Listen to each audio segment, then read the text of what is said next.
Watch this girl step into nonsense. Now watch this other girl do the same thing, 40 some years later. Different costumes, different decades, same engine. A teen girl sets off on a journey through a fantasy realm. She encounters strange creatures and eats weird sweets. She's menaced by authority and befriends monsters. She follows her curiosity and finds a sense of her own agency. Convinced yet? Yes, we'll get to David Bowie in tights. But first, 1933's Alice is already obsessed with the same thing Labyrinth is: desire, power, and what happens when a young person's fantasy turns real. The 1933 Alice in Wonderland was an ambitious project with the people to back it up. Spoiler alert, it was a total flop, like flop with a capital F, but it wasn't for lack of creativity or skill. This Alice was basically Paramount's attempt to save their studio in the midst of the Depression. They threw all their top talent at it, including Marx Brothers director Norman McLeod, and stars Gary Cooper, Cary Grant, and W.C. Fields, to name only a few. So with all that talent, how did it flop? Well, it's like this. In the tradition of the 1915 Alice we looked at in my last video, this film relies on extravagant costumes that echo Carol's whimsy and Tenniel's caricatures. But where in 1915 the studio's star system wasn't fully established, so it didn't really matter that we couldn't see who was under the ginormous masks, by 1933 it rather mattered just a little bit more. And I mean, I couldn't fail to recognize Cary Grant's drawl shaping the Mock Turtle's rendition of Beautiful Soup, or W.C. Fields' dry delivery in his personification of Humpty Dumpty. And a right handsome shape it is. But in 1933, when audiences went to see the stars, they went to actually see them in all of their visual glory, not to mention their charisma and expressive body language, none of which are really discernible beneath these lumpy, cursed costumes. Bookmark this masked performance tension. Labyrinth runs into a similar issue and then turns the whole thing on its head. The Masquerade and the star performance become one. So yes, despite this amazing production team, the 1933 Alice in Wonderland was arguably a hot mess, and it tanked at the box office and was met with highly mixed, leaning towards quite negative reviews. One Variety review describes the 75-minute length as overpoweringly sedative, and calls the film a series of scattered, unrelated incidents lacking the forward thrust a good movie needs. Then again, this review also claims that nobody ever stayed up late to read Alice, so let's take this review with a grain of salt. Though misguided, the Variety review does get to something at the heart of Alice. Alice in Wonderland is a series of unfolding events with no ultimate goal, and yeah, it doesn't follow a traditional narrative arc. But more often than not, these incidents aren't just random nonsense, they're spectacles that mock adult authority. And if that image is pinging something in your brain, hold that thought. The anarchic aspect of Wonderland and its resulting lack of traditional narrative arc is part of the point. What makes it so radical is that its form mirrors its content. But it might not have been what audiences were looking for in 1933. Where, in the midst of the Depression, audiences were looking for escapism. Maybe they wanted their escapism to be more luxurious, predictable, and comforting, not unsettlingly bizarre. Well, critics from 1933 might not have been overwhelmingly positive about this Alice in Wonderland, but I actually quite like it. Let me talk through why. I've compiled a little list.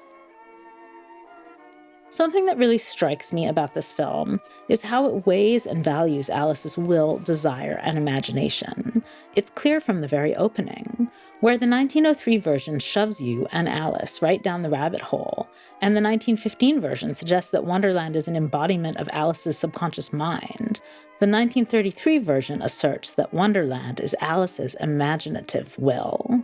In the preamble, Alice imagines various elements from the story: a rabbit all dressed up, the chess pieces having family drama, a cracked egg being put back together. And her governess tells her that imagination is the equivalent of lying and something she needs to give up. So Wonderland, in its very existence, is Alice's assertion of the power and value of her imagination. Oh dear, I shall be too late. Still, the film does put some guardrails on Alice's desire. The best example is the drink me bottle, which is helpfully labeled, not poison. This way, Alice's behavior isn't so out of bounds. She's transgressing, but safely. So yeah, this Alice isn't a free-for-all of girlish desire, but it does offer weight and power to Alice's imagination, will, and opinion. No room, no room, no room, no room! There's plenty of room. Obviously, there are quirky characters and dialogue in the original Alice, both Wonderland and Through the Looking Glass, as this film merges both. But here, even inanimate objects are not only given life, but actually given added witty banter. Bong, bong, 8 o'clock. What did you say? The clock in the looking glass room is a perfect example. Carol describes it as looking like a little old man, but doesn't give it a voice. But here that little old man gets his moment to shine. Bong, bong, bong, 8 o'clock. But your hands say 20 minutes to 4. I never let my left hand know what my right hand is doing. And it's not just the clock. The film keeps turning set dressings into vocal characters. For another example, the pictures on the wall of the looking glass room. How would you like being framed in one pair of trousers for 20 years without being patched? And then, of course, there's the pudding at the final feast, who objects to having a slice taken out of it. What impertinence! How would you like it if I were to cut a slice out of you? This is right out of Carol, but how adorably grumpy is that pudding? One of the major complaints about this film was that all these great actors were hidden behind their costumes, so star system fail? Maybe, but I don't know. I actually find a lot of pleasure in this masked submersion, in how the actors shine through their costumes. There's a kind of play between the foreignness and fantasy of their costumes and the familiarity of their voices. The voices of stars who usually perform such different roles. Up above the world you fly, like a tea tray in the sky. Up above the world you fly, like a tea tray in the sky. This is especially true for W.C. Fields as Humpty Dumpty. Who do you, sweetheart? And Cary Grant as the Mock Turtle. Been seeing me in your dreams? It's hilarious to see the dapper Cary Grant moaning away in his Mock Turtle outfit. And W.C. Fields just embodies Humpty Dumpty in all of his self-satisfaction and witty dryness. Don't stand there staring at me as if I were an egg. A lot of the charm for me is seeking out the actors within the costumes. But it's true that the 1933 Alice commits so hard to its fantasy world building that it sacrifices its stars to it. The film basically chooses costume and masquerade as its governing rule, not narrative structure, not realism or logic. The landscape morphs in that looking glass way. First you're playing croquet, then you're in the forest, then you're on a chessboard, then you're in the sheep's shop. Everything is slippery, flexible, and all-encompassing. And yes, sometimes the sets and costumes overpower the actors performing. Most especially Gary Cooper as the White Knight. I mean, can you find this in this? But that's exactly the point. The film has committed to Wonderland as its own entity, a fantasy vision strong enough to eat up Gary Cooper and swallow him whole.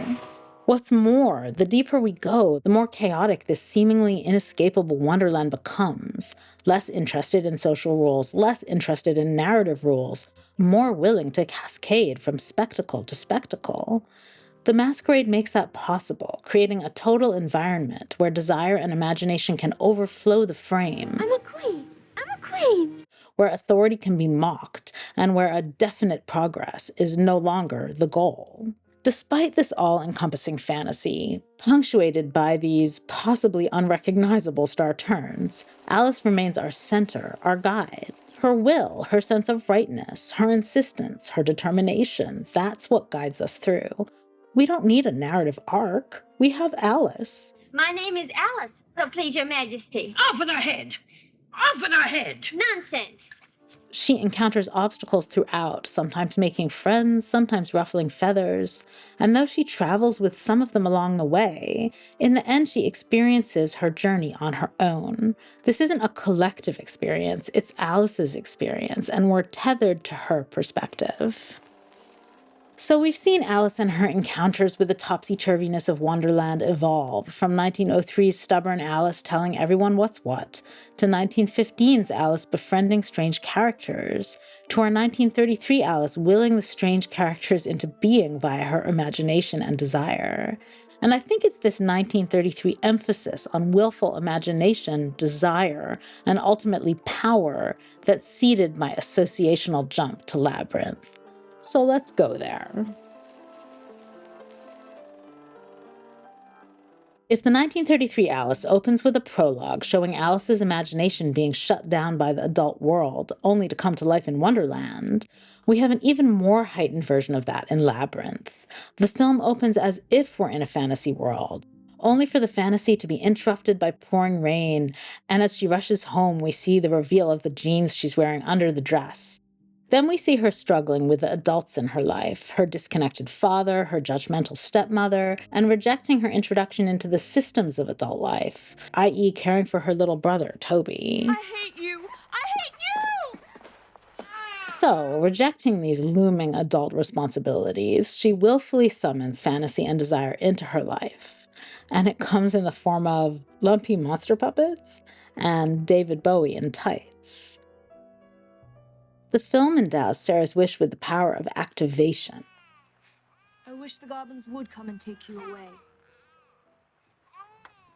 Right now. I mean, she speaks her desire, and suddenly the labyrinth is real, complete with the Goblin King. Yes, the goblins are shown to have been waiting for her wish. I wish. Did you say it? But it's like they anticipated her desire, and the whole world waiting to unfurl from it.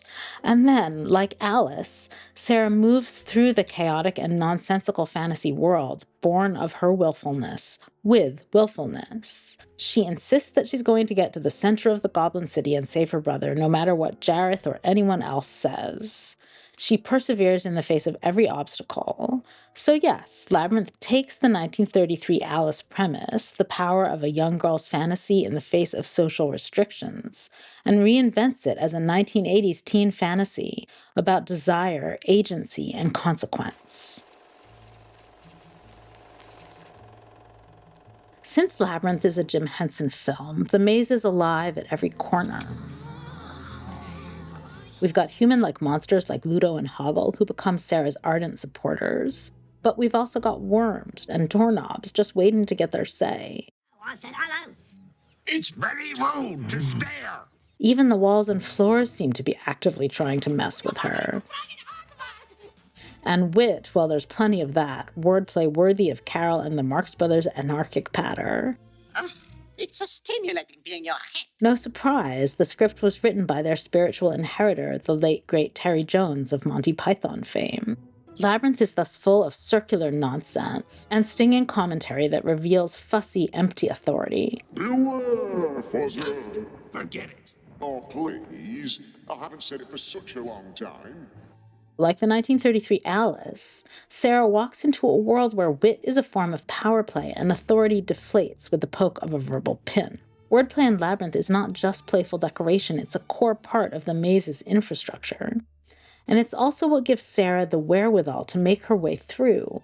Only by decoding riddles, revealing linguistic loopholes, and taking ownership over language can she finally assert her own power.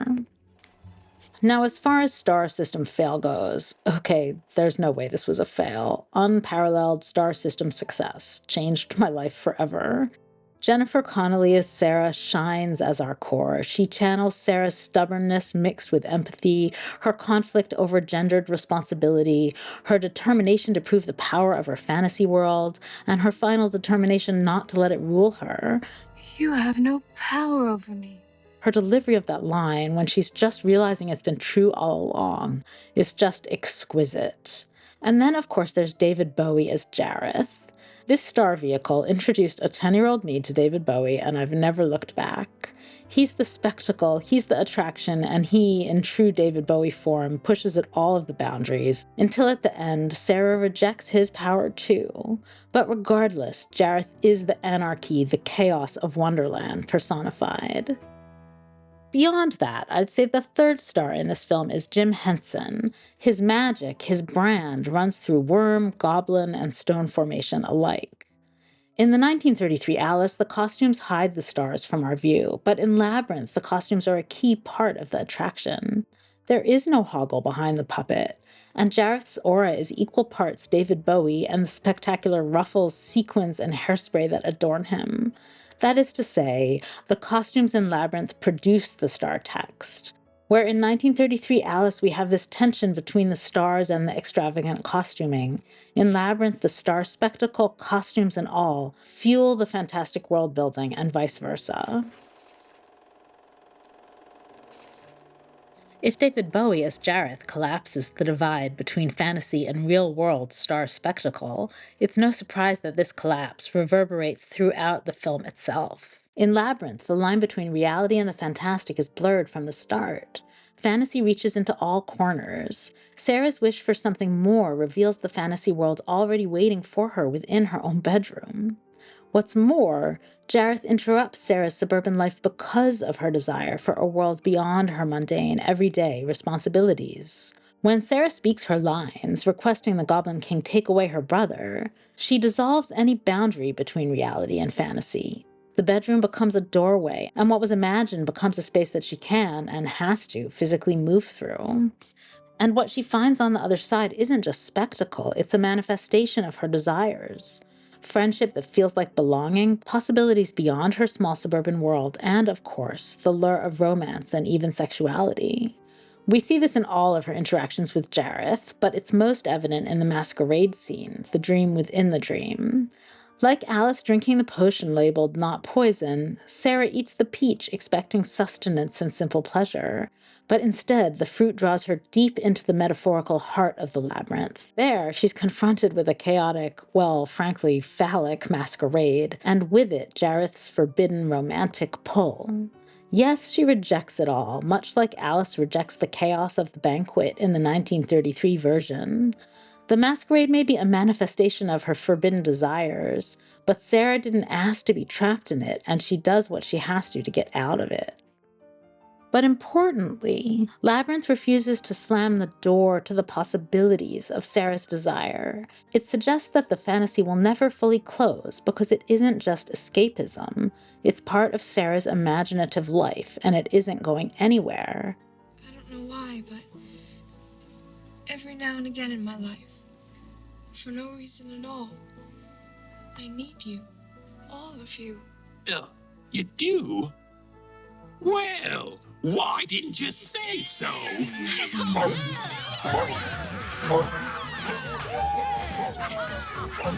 And there's that blurring again. There's room for fantasy, and maybe even eventually desire, in Sarah's life.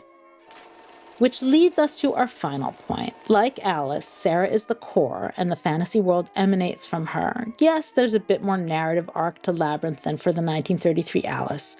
It's a rescue mission after all. But really, Sarah is the beginning and the end point of the Labyrinth fantasy, and it's driven as much by her internal journey as her physical one. Each turn of the maze, each encounter with a new creature offers her a choice. And the story unfolds because of her decisions. We journey with her because of her agency, will, and desire. Now you tell me, what's one moment in Labyrinth that feels weirdly personal to you, and why? And if you're an Alice person, what's one Alice moment that still follows you, and why? Subscribe for our next parlor adventure, when we'll explore Betty and Blunderland. See you in Cartoonland.